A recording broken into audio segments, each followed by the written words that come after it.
Breaking news చూస్తున్నాం. కృష్ణా జిల్లాకు NIA అధికారులు వచ్చారు. తాడిగడపలో అర్ధరాత్రి సోదాలు నిర్వహించారు. ఎన్ఐఏ అధికారులతో పాటు సెంట్రల్ ఇన్వెస్టిగేషన్ ఆఫీసర్లు దాడులు నిర్వహించిన అక్కడి నుంచి విజయవాడ పోలీసులు 6 బంగ్లాదేశ్ యువకులను అరెస్టు చేశారు. మరి ఆ యువకులను విచారిస్తున్నారు ప్రస్తుతం పోలీసులు.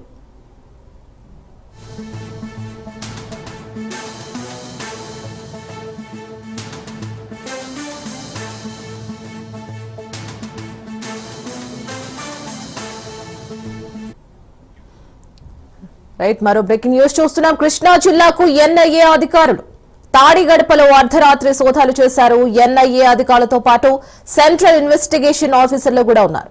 దాడులు నిర్వహించారు.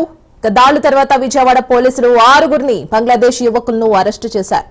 ఆ యువకులను విచారిస్తున్నారు ఇప్పుడు ప్రెజెంట్ పోలీసులు.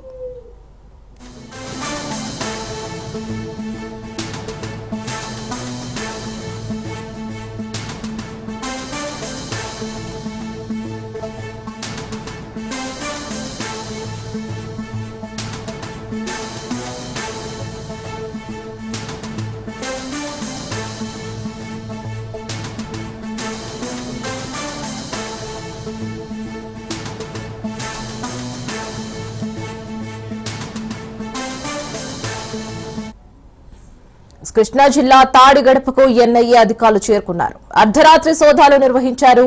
ఎన్ఐఏ అధికారులతో పాటు సెంట్రల్ ఇన్వెస్టిగేషన్ టీం కూడా ఉంది. విజయవాడ పోలీసులు దాడులు నిర్వహించారు. తనిఖీల్లో భాగంగా 6 బంగ్లాదేశ్ యువకులు అరెస్ట్ చేశారు. ఇక ప్రస్తుతం యువకుల్ని రహస్య ప్రదేశంలో విచారిస్తున్నారు. దీనికి సంబంధించి పూర్తి డీటెయిల్స్ మా ప్రతినిధి శ్రీనివాస్ అందిస్తారు. శ్రీనివాస్, దేశవ్యాప్తంగా జరుగుతున్నటువంటి ఉగ్ర కదలికల నేపథ్యంలో ఇటు విజయవాడతో పాటు ఉమ్మడి కృష్ణా జిల్లాలు కూడా అధికారులు పూర్తి స్థాయిలో అప్రమత్తం అయ్యారని చెప్పొచ్చు. పహల్గామ్ దాడి తర్వాత కూడా విజయవాడలోని అనేక ప్రాంతాల్లో కూడా పూర్తి స్థాయిలో తనిఖీలు చేపడతా ఉన్నారు. అయితే దీనికి సంబంధించి ముఖ్యంగా నిన్న గురువారం అర్ధరాత్రి ఎన్ఐఏకి సంబంధించినటువంటి అధికారులు, అలాగే క్రైమ్ ఇన్వెస్టిగేషన్ సంబంధించినటువంటి కొందరు అధికారులు, అట్లాగే విజయవాడ పోలీసులు మొత్తం కూడా సంయుక్తంగా అనుమానిత ప్రాంతాల్లో ఉన్నటువంటి కొన్నిటిని కృష్ణా జిల్లాలో వీళ్ళు ప్రత్యేకంగా దాడి చేయడం జరిగింది. దీని దాడిలో భాగంగా గత కొంతకాలంగా ఈ బంగ్లాదేశ్ లోనే మయన్మార్ కి సంబంధించినటువంటి కొంతమంది యువకులు ఇక్కడ అనాథరైజ్డ్ గా ఉంటున్నట్లు పోలీసులకు సమాచారం వచ్చింది. అట్లాగే ఎన్ఐఏ నేషనల్ ఇన్వెస్టిగేషన్ ఏజెన్సీకి సంబంధించి ముందుగా సమాచారం రావడంతో వీళ్ళు విజయవాడ పోలీసులను అప్రమత్తం చేశారు. అట్లాగే క్రైమ్ ఇన్వెస్టిగేషన్ టీం కూడా అప్రమత్తం చేసి మొత్తం 3 విభాగాలకు సంబంధించినటువంటి అధికారులు, సిబ్బంది కూడా గురువారం అర్ధరాత్రి ఏదైతే కృష్ణా జిల్లాలో పెనమలూరు నియోజకవర్గంలోని తాడిగడప ప్రాంతంలో ఈ కొంతమంది విదేశీయులకు సంబంధించిన బంగ్లాదేశ్ కు సంబంధించినటువంటి కొంతమందిని అన్నోన్ పర్సన్స్ ని వీళ్ళు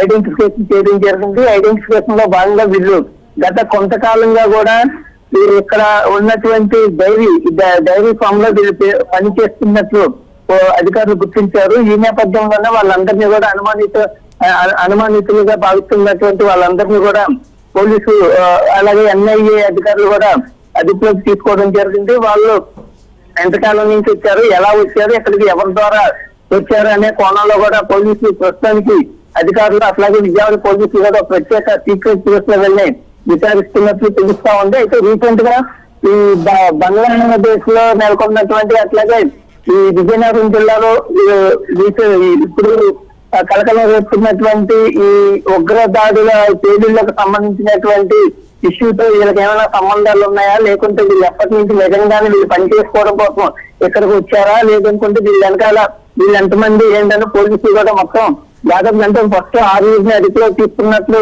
చెప్తా ఉన్నారు. అయితే మనకు తెలిసిన సమాచారం ప్రకారం తీసుకుంటే దాదాపుగా సుమారు ఒక 15 మంది వరకు ఈ బంగ్లాదేశ్ సంబంధించినటువంటి యువకులను పోలీసులు ఎన్ఐఏ అధికారులు అదుపులోకి తీసుకున్నట్లు తెలుస్తా ఉంది. ప్రస్తుతానికైతే ఈ వీళ్లలో ఒక వ్యక్తికి సంబంధించి పూర్తిగా అంటే ఈ 15 మందిని అదుపులోకి తీసుకున్నటువంటి ఎన్ఐఏ అధికారులు అట్లాగే విజయవాడ పోలీసు యంత్రాంగం కూడా విచారణ చేపట్టిన తర్వాత ఒక వ్యక్తిపై అనుమానాలు ఉన్నట్లు భావిస్తా ఉన్నారు. అయితే ఇది కేవలం ఆరోపణల కిందే చెప్తున్నారు కానీ అఫీషియల్ గా దీనికి సంబంధించినటువంటి ఇటువంటి సమాచారం కూడా బయటికి ఎన్ఐఏ అధికారులు కానీ అట్లాగే విజయవాడ పోలీసు కానీ బయటికి చెప్పడం జరగలేదు. ప్రస్తుతం అయితే వీళ్ళందరూ కూడా ఎన్ఐఏ అధికారులు పోలీసుల అదుపులో ఉన్నట్టు తెలుస్తా ఉంటారేనా.